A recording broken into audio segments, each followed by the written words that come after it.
ನೋಡ್ಕೊಳ್ಳಿ.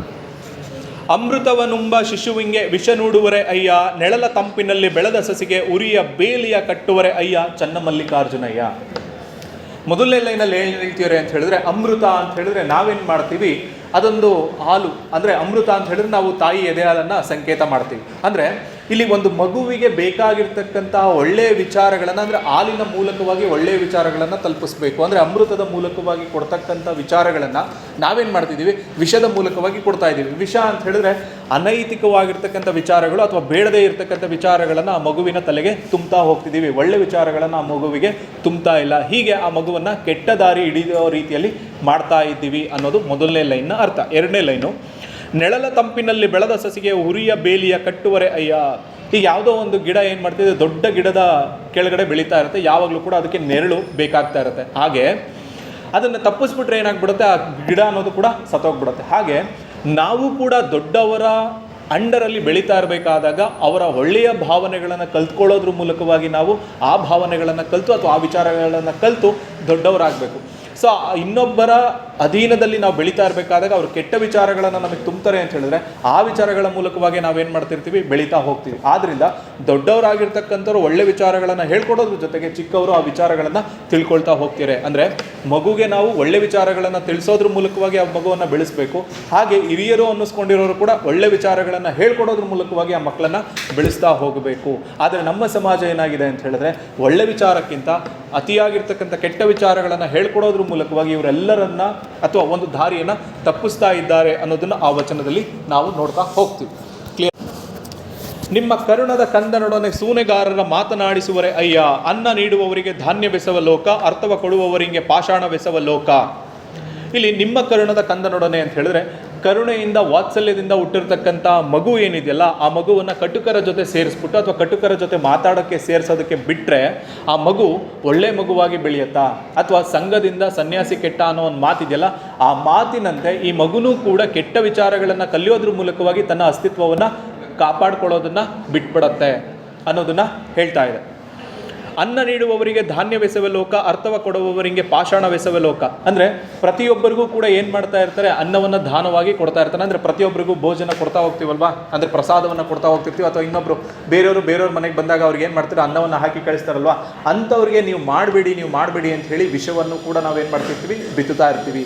ಹಾಗೆ ಬೇರೆಯವ್ರಿಗೆ ಹಣಕಾಸಿನ ಸಹಾಯವನ್ನು ಮಾಡ್ತಾ ಇರೋರಿಗೂ ಕೂಡ ನಾವು ಏನು ಮಾಡ್ತೀವಿ, ಅವರು ಚಾಡಿ ಮಾತನ್ನು ಹೇಳೋದ್ರ ಮೂಲಕವಾಗಿ ಅವರು ಆ ಕೆಲಸವನ್ನು ಮಾಡದೇ ಇರೋ ರೀತಿಯಲ್ಲಿ ಮಾಡ್ತಾ ಹೋಗ್ತಾ ಇರ್ತಕ್ಕಂಥ ಜನರು ಕೂಡ ನಮ್ಮ ನಡುವೆ ಇದ್ದಾರೆ ಅನ್ನೋದನ್ನು ಈ ಎರಡು ಲೈನು ಹೇಳ್ತಾ ಹೋಗುತ್ತೆ. ಅರ್ಥ ಆಗಿದೆಯಾ? ನೆಕ್ಸ್ಟು, ಹೆಣ್ಣುವನ್ನು ಮಣ್ಣು ಮೂರನ್ನು ಕಣ್ಣಿನಲ್ಲಿ ನೋಡಿ ಕಿವಿಯಲ್ಲಿ ಕೇಳಿ ಕೈಯಲ್ಲಿ ಮುಟ್ಟಿ ಮಾಡುವ ಭಕ್ತಿ ಸಣ್ಣವರ ಸಮಾರಾಧನೆಯಾಯಿತು. ಒಂದು ಗಾದೆ ಇದೆ, ಹೆಣ್ಣುವನ್ನು ಮಣ್ಣು ಹಿಂದೆ ಹೋಗಬಾರ್ದು ಅಂತ ಹೇಳಿ. ಸೊ ಹೋಗಲಿಲ್ಲ. ಈಗ ಈ ಪ್ರಪಂಚದ ಮೇಲಿರ್ತಕ್ಕಂಥ ಬಹುಪಾಲು 99% ಜನರೆಲ್ಲರೂ ಕೂಡ ಇದರಿಂದ ಹೋಗಿರೋರೆ. ಅರ್ಥ ಆಗ್ತಿದೆಯಾ? ಹೆಣ್ಣು ಹೊನ್ನು ಮಣ್ಣು ಈ ಮೂರರಿಂದ ನಾವು ಹೋಗಲ್ಲ ಅಂತ ಹೇಳಿದ್ರು ಕೂಡ ಹೇಗಾದರೂ ಆಗಿ ಪ್ರತಿಯೊಬ್ಬ ಜೀವಿ ಏನು ಮಾಡ್ತಾ ಅದರಿಂದ ಹೋಗ್ತಾನೆ ಇರ್ತಾನೆ. ಸೊ ಈ ಮೂರನ್ನು ಬಿಟ್ಟು ನಾವು ಬದುಕೋಕ್ಕಾಗಲ್ಲ, ಅದಂತೂ ಶತಸಿದ್ಧ. ಯಾಕೆ ಅಂದರೆ ಹಣ ಅಥವಾ ಸಂಪತ್ತು ಇಲ್ದಲೆ ನಾವು ಬದುಕೋಕ್ಕಾಗಲ್ಲ, ಚಿನ್ನ ಇಲ್ದಲೆ ನಾವು ಬದುಕೋಕ್ಕಾಗಲ್ಲ, ಹೆಣ್ಣು ಅನ್ನೋದು ಇಲ್ದಲೆ ಬದುಕೋಕ್ಕಾಗಲ್ಲ. ಹೆಣ್ಣು ಇನ್ ದ ಸೆನ್ಸ್ ಇಲ್ಲಿ ಏನು ಅಂತ ಹೇಳಿದ್ರೆ ಸೌಂದರ್ಯನೋ ಅಥವಾ ಇನ್ನೊಂದು ಏನೋ ಒಂದು ಅರ್ಥದಲ್ಲಿ ತಗೊಳ್ಳಿ. ಬರೀ ಹೆಣ್ಣು ಅಂದ ತಕ್ಷಣ ಬರೀ ಹೆಣ್ಣು ಅನ್ನೋದೇ ಅರ್ಥ ಅಲ್ಲ, ಅಲ್ಲಿ ಅದನ್ನು ವಿಸ್ತಾರವಾಗಿರ್ತಕ್ಕಂಥ ಅರ್ಥದಲ್ಲಿ ನಾವು ಅದನ್ನು ನೋಡಬೇಕಾಗತ್ತೆ. ಸೊ ಈ ಮೂರನ್ನು ಕೂಡ ನಾವು ಏನು ಮಾಡೋದಕ್ಕಾಗೋದಿಲ್ಲ, ಬಿಡೋದಕ್ಕಾಗೋದಿಲ್ಲ. ಹೆಂಗೆ ಅಂತ ಹೇಳಿದ್ರೆ, ಈ ಮೂರು ಹೇಗಿರಬೇಕು ಅಂತ ಹೇಳಿದ್ರೆ, ಒಂದು ಎಕ್ಸಾಂಪಲ್ ಕೊಡೋದಾದರೆ, ಒಂದು ಗಿಡದಲ್ಲಿ ಬೆಳೆದಿರ್ತಕ್ಕಂಥ ಗುಲಾಬಿ ಹೂವು ಇದೆಯಲ್ಲ, ಆ ಗುಲಾಬಿ ಹೂವನ್ನು ನೋಡಿ ಚೆನ್ನಾಗಿದೆ ಅಂತ ಹೇಳಿ ಬಿಟ್ಟು ಬಂದರೆ ಒಳ್ಳೆಯದು. ಅದನ್ನು ಆ ಹೂವನ್ನು ಕಟ್ ಮಾಡ್ಕೊಂಡು ತೊಗೊಂಬರ್ತೀವಿ ಅನ್ನೋದು ತಪ್ಪು. ಅಂದರೆ ನೋಡಿ ಅನುಭವಿಸ್ಬೇಕೇ ಹೊರತು ಅದನ್ನು ನೇರವಾಗಿ ಅನುಭವಿಸ್ಬೇಕು ಅನ್ನೋದು ತಪ್ಪು. ಅರ್ಥ ಆಗಿದೆಯಾ? ಇದೇ ಇದರ ಅರ್ಥ.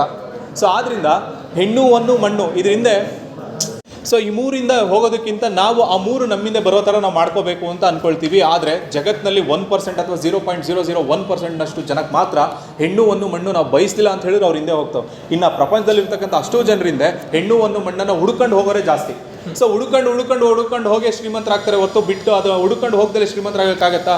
ಇವತ್ತು ಕೋಟ್ಯಾಧಿಪತಿ ಆಗಿರೋನು ಇನ್ನೂ ದೊಡ್ಡ ಕೋಟ್ಯಾಧಿಪತಿ ಆಗಬೇಕು ಅಂತ ಯೋಚನೆ ಮಾಡೋನು ಅದರಿಂದನೇ ಹೋಗ್ತಿರ್ತಾನೆ.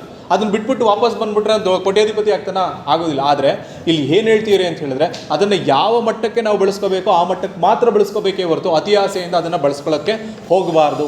ಅಂಥವ್ರ ಸ್ಥಿತಿ ಹೆಂಗಿರುತ್ತೆ ಅಂತ ಹೇಳಿದ್ರೆ, ಅವರು ವಿಶಾಲವಾಗಿರ್ತಕ್ಕಂಥ ಮನಸ್ಸನ್ನು ಹೊಂದದೇ ಇರತಕ್ಕಂಥ ಒಂದು ನ್ಯಾರೋ ಮೈಂಡೆಡ್ ಆಗಿರ್ತಕ್ಕಂಥ ವ್ಯಕ್ತಿಗಳು. ಅಂಥವರಿಂದ ಈ ಚನ್ನಮಲ್ಲಿಕಾರ್ಜುನ ಅಂತ ಅಂದರೆ ತನ್ನನ್ನಿತ್ತು ತೃಪ್ತಿ ಒಡೆವರು ಎನಗೆ ತೋರ ಶ್ರೀಗಿರಿ ಚನ್ನ ಮಲ್ಲಿಕಾರ್ಜುನ. ಅಂದರೆ ಇದೆಲ್ಲವನ್ನ ಬಿಟ್ಟು ಇರ್ತಕ್ಕಂಥ ವ್ಯಕ್ತಿಗಳು ಯಾರಾದರೂ ನನಗಿದ್ರೆ, ಅಂಥವ್ರು ಏನಾದರೂ ಸಿಗ್ತಾರೆ ಅಂತ ಹೇಳಿದ್ರೆ ನನಗೆ ತೃಪ್ತಿ ಸಿಗುತ್ತೆ, ಅಂಥವ್ರು ಯಾರಾದರೂ ಇದ್ದರೆ ನನಗೆ ತೋರಿಸು ಅಂತ ಹೇಳಿಬಿಟ್ಟು ಚನ್ನಮಲ್ಲಿಕಾರ್ಜುನನಿಗೆ ಯಾರು ಕೇಳ್ತಾ ಇರೋದು? ಅಕ್ಕ ಮಹಾದೇವಿ ಕೇಳ್ತಾ ಇದ್ದಾರೆ. ಅಂದರೆ ಪ್ರತಿಯೊಂದು ಸಂದರ್ಭದಲ್ಲೂ ಕೂಡ ಈ ಜಗತ್ತಿನಲ್ಲಿ ಕೆಟ್ಟದ್ದನ್ನು ಮಾಡ್ತಕ್ಕಂಥವರೇ ನಮ್ಮ ಎದುರುಗಡೆ ಕಾಣ್ತಾರೆ ಹೊರತು ಒಳ್ಳೆಯದನ್ನು ಮಾಡ್ತಕ್ಕಂಥವ್ರು ಎಲ್ಲೇ ಕೆಲವು ಒಂದಷ್ಟು ಜನ ಮಾತ್ರಗಳು ಕಾಣಿಸ್ಕೊಳ್ತಾ ಹೋಗ್ತಾರೆ ಅನ್ನೋದನ್ನು ಈ ವಚನದಲ್ಲಿ ಹೇಳ್ತಾ ಹೋಗ್ತಾರೆ.